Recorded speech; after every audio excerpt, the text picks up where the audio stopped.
Are you afraid you're not being your best in your relationship? How do you make sure your relationship will be long lasting? Let me tell you how. The themes of today's Omer, day 40, center around the concept of Hod Shebayesod, which translates to gratitude or splendor within foundation. So, here's a few examples of what and how to do it. Do you engage in active listening, promoting connection and communication? This is often talked about, but very difficult for a lot of people to do as we don't always know what that looks like. So, make active listening a priority. It means giving full attention, maintaining eye contact, and responding thoughtfully.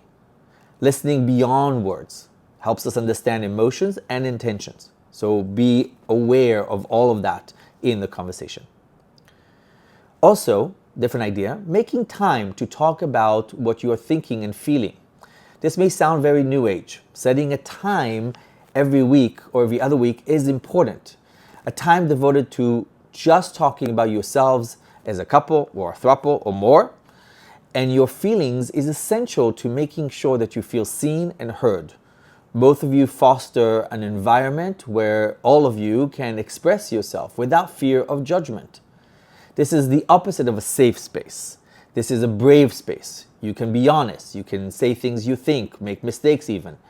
Encourage open dialogue and make sure that all of you have the opportunity to speak and be heard.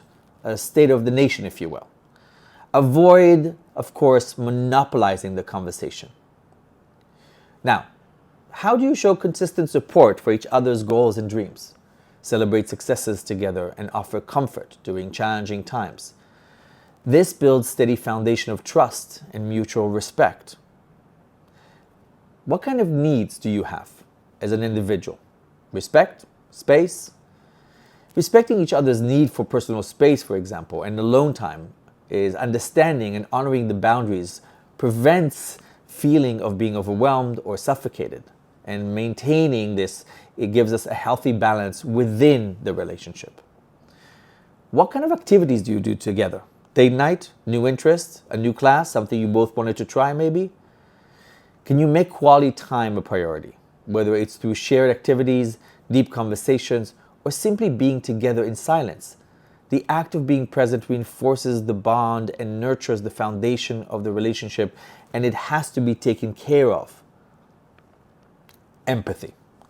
Not enough people talk about this in the context of relationships. This fosters spiritual connection. Practice empathy by trying to see situations from your partner's perspective.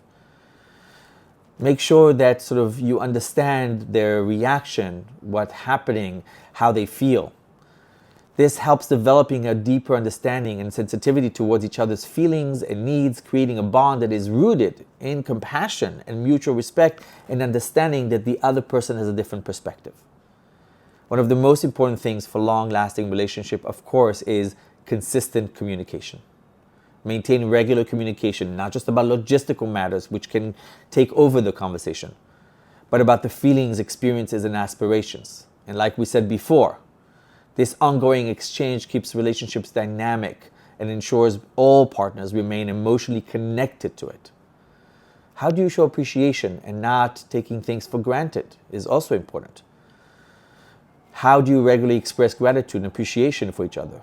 Small gestures of kindness and recognition go a long way in reinforcing the bond and ensuring that both parties feel valued and respected. By integrating these practical steps, we can enhance the respect, bond, spiritual connection within our relationships, aligning with the theme of Yesod, She, and the Hod. So, tell me about the practices you do in your own relationship that work for you.